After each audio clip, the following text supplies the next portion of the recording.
पावसासंदर्भात एक breaking news येते। पुण्यामध्ये पावसानं थैमान घातलंय, मात्र पुणेकरांनी अनोख्या पद्धतीनं पावसाचं स्वागत केलेलं आहे। काही हौशी मुलांनी पावसाच्या पाण्यामध्ये चक्क बोटिंग केलंय। गुंजन चौक ते गोल्फ क्लब येरवडा या परिसरातला हा व्हिडिओ सध्या समोर आलेला आहे।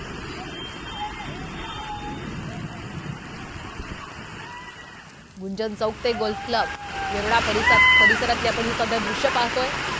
पहिल्या पावसाने पुण्यातल्या अनेक सखल भागांमध्ये पाणी तुंबल्याचं पाहायला मिळतं आणि यातच चक्क बोटिंग करतानाचे पुणेकर आणि त्यांची ही दृश्य।